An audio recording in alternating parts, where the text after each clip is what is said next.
Maria, good morning everybody. It is good to see you for day 2 of the Building Nations Symposium. I've got to say though, everyone seems just a little bit subdued. There were some long queues for coffee, maybe a few bears with sore heads this morning, but it is a full house and we're happy to have you with us. The women of the Women's Infrastructure Network have had the best start to the day. About 150 of us have just had breakfast with the Prime Minister, talking diversity, networking, role models, infrastructure of course, and also bringing men on the journey towards gender diversity. And I thought she made a really good point. She said sometimes men just have to be asked. So please take this as your formal welcome on the journey toward gender diversity if you're not on board already. She also told us a fantastic story about Grant Robertson and the role he played in her journey, who we are also going to be hearing from later this morning. Good to see actually Phil Twyford liked yesterday so much he's come back again. So we've got 3 ministers here this morning. Anyway, I hope you are suitably caffeinated and ready for a big day ahead. I'm going to save some of the admin chat for a little later in the morning because the Prime Minister is here and she is welcome. She is ready to go, so please give her a very warm welcome, the Prime Minister Jacinda Ardern.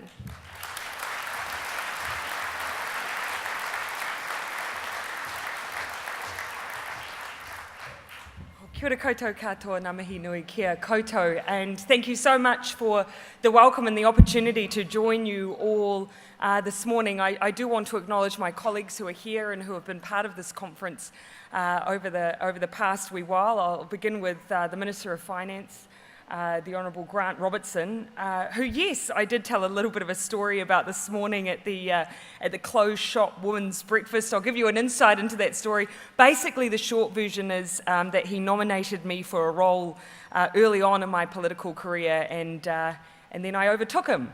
So, and he has no regrets. And I also acknowledge the Honourable Minister Phil Twyford, who I know has already spoken with you, and you've had a number of our ministers roll through. I hope that that speaks to our desire to partner with you on the many opportunities and challenges that we face.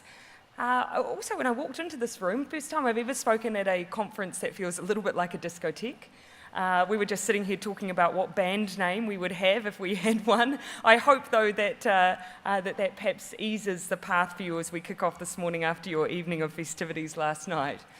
Look, I want to start with a word that I think is as important to your sector as it is to government: certainty.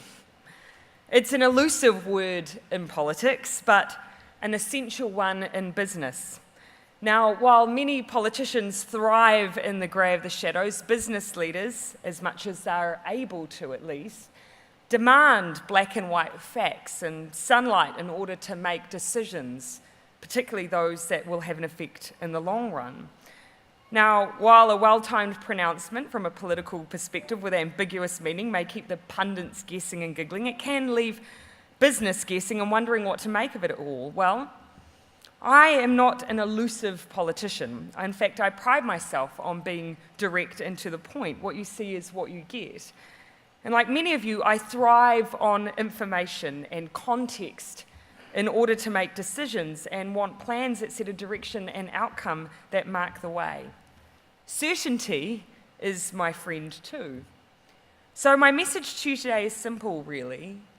This coalition government wants to provide you with the certainty that you need to invest with confidence and undertake the essential infrastructure projects our country needs to reach our potential. Certainty is good for your business, and it is good for New Zealand. Now, it's probably cliche to mention to this audience, but one of my favourite subjects at school was metalwork. It turns out that I quite like building things. Now, as many of you will already know, there is something immensely satisfying about using your hands to create something. And there is a paperweight that I carefully crafted when I was 14 years old that sits with pride of place on my desk. A constant reminder of the utility of teenage construction, though the number of papers that sit under that weight has considerably increased over the years. It shouldn't, however, be that surprising that a Labour Prime Minister likes to build things.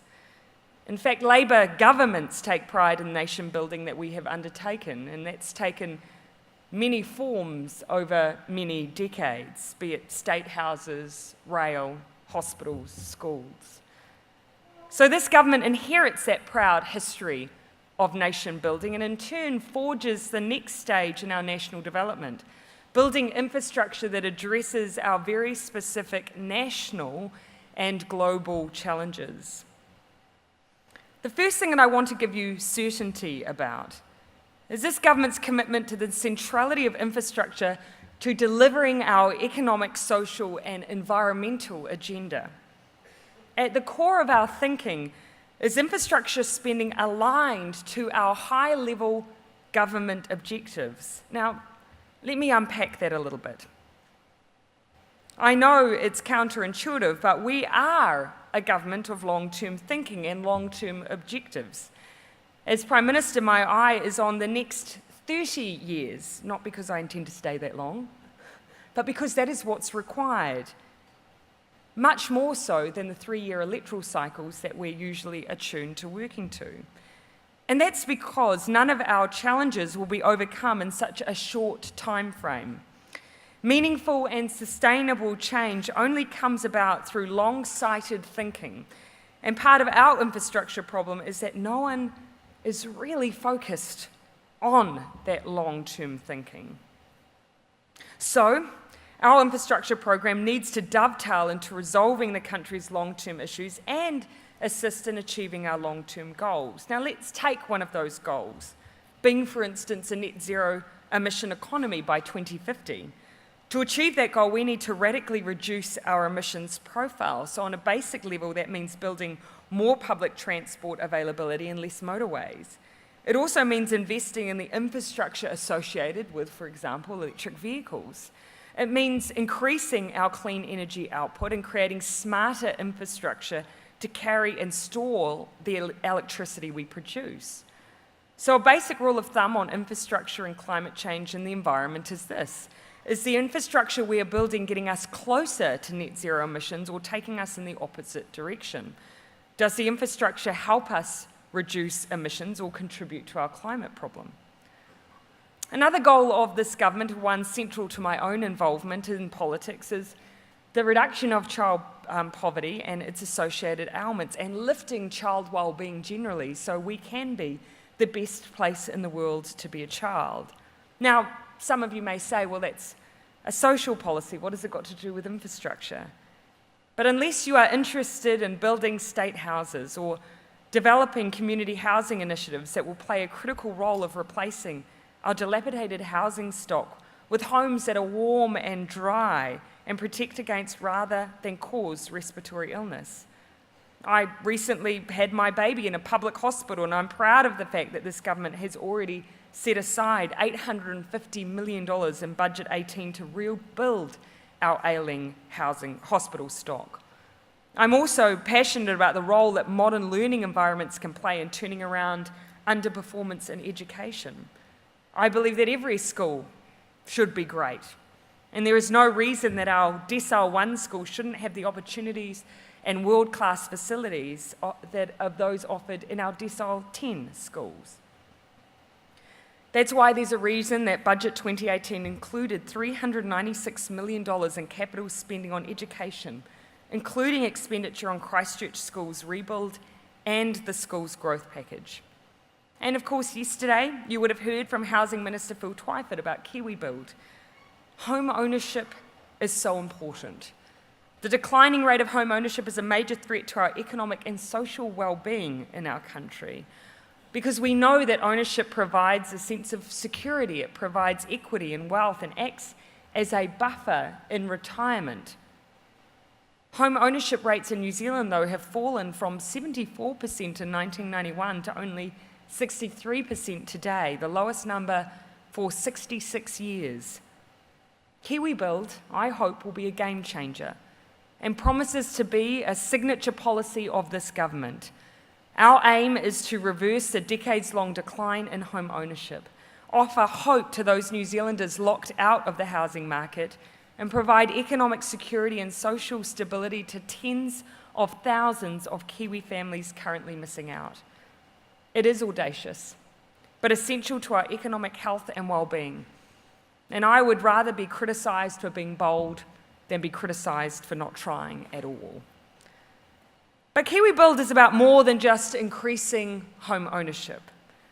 By partnering with the private sector to deliver housing development, we hope that we can support innovation in the sector and encourage new entrants into the construction market.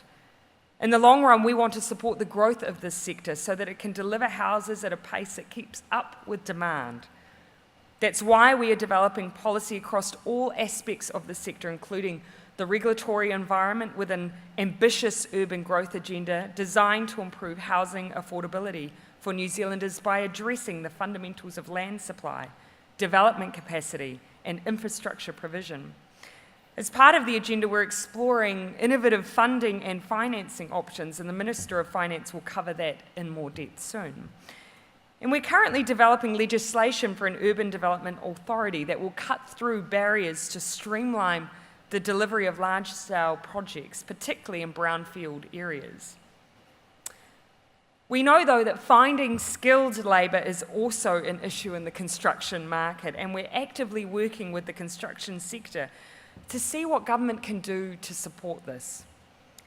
Last week, for instance, I launched the Mana in Mahi apprenticeship scheme that seeks to support young, longer-term unemployed into employment. We've already had really fantastic feedback on this scheme that see employers financially supported to take on an apprentice, and I encourage everyone in this audience to get behind the program so that we can have young New Zealanders building tomorrow's infrastructure projects and at the same time help reduce unemployment. Local government is obviously an important partner in this agenda too, and we are working closely together on the proposals that I've talked about today. We've announced terms of reference for the Productivity Commission to investigate local government funding and financing, looking to unblock some of the challenges in our high-growth regions. And in the wake of the Havelock North water incident, we're looking at the future infrastructure and service delivery needs for the three waters: drinking water, wastewater, and stormwater, that will require significant work. We also want to make sure, though, that the whole country benefits from better infrastructure. In the past, infrastructure spend was targeted at a handful of motorways and a handful of places.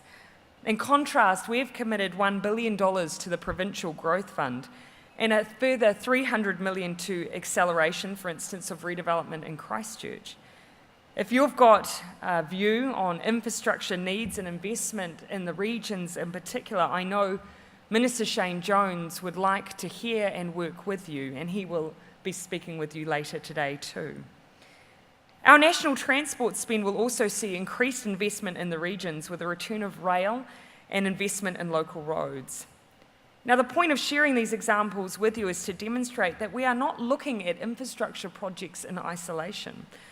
We take an integrated approach. We're thinking long-term, and we're measuring the projects against their ability to deliver against our long-term goals. We're looking at them in terms of jobs they create, the social cohesion they build, the environmental benefits they bring, and their contribution to both an urban and regional New Zealand. Infrastructure, though, is the beating heart of our transition to a productive, inclusive, and sustainable economy, and will be a key driver in our achievement of our long-term goals.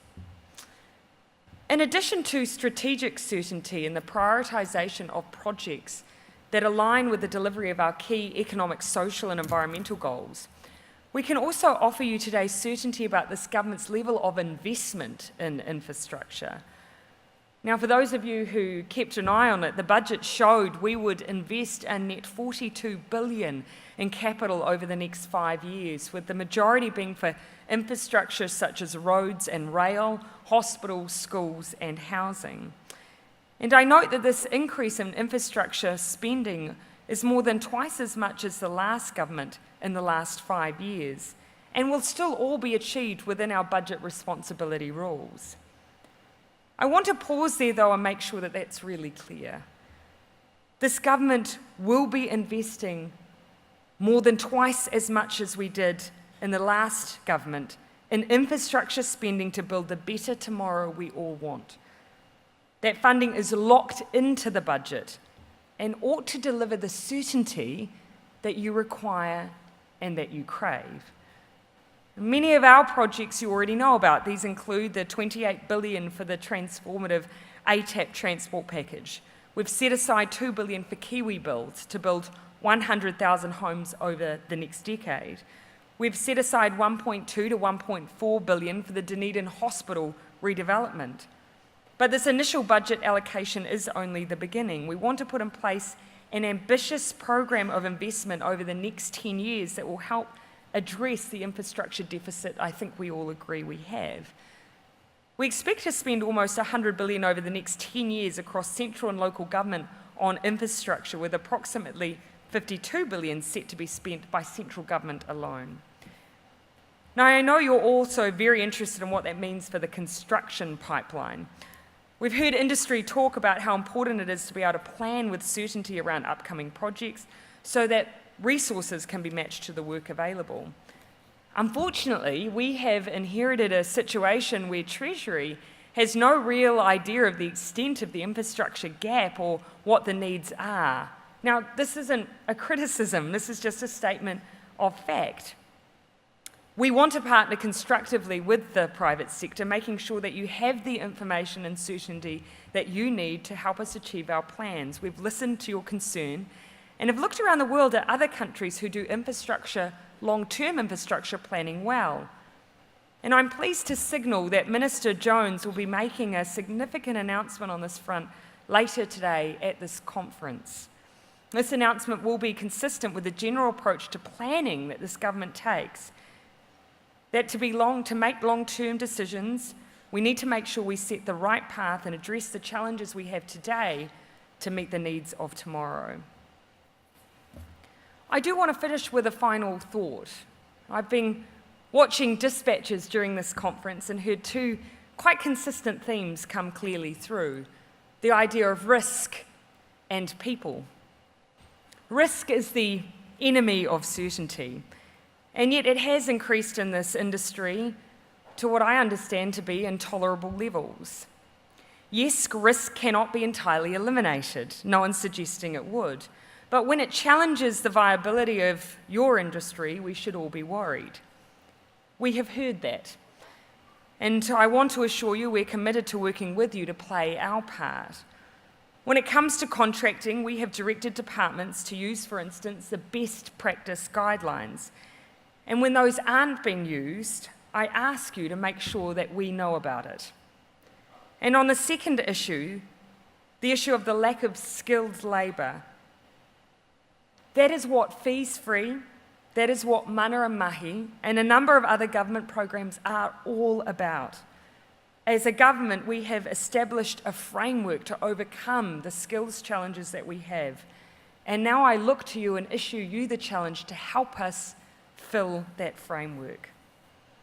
Ultimately, certainty and confidence is at the heart, though, of any relationship. Today, I've set out our broad infrastructure strategy and funding commitments and signaled changes to how this work is planned. This gives you a clear steer on our direction of play and our financial commitment to meeting New Zealand's infrastructure objectives. My message, as I said, is simple. You have certainty to invest, outstanding conditions in which to invest, a commitment from us around training skilled labour to help you build, and a willing partner in government to get the job done. Now, the challenge for all of us is to work hand in hand to achieve our combined goals. I look forward to many years of collaboration that elevate our collective purpose to building our nation to be a world leader, where we are addressing and utilising infrastructure to address the great challenges of our era. With long-term planning, partnership and collaboration and shared understanding and certainty, I'm sure we can do it. Tēnā koutou, tēnā koutou, tēnā tātou katoa.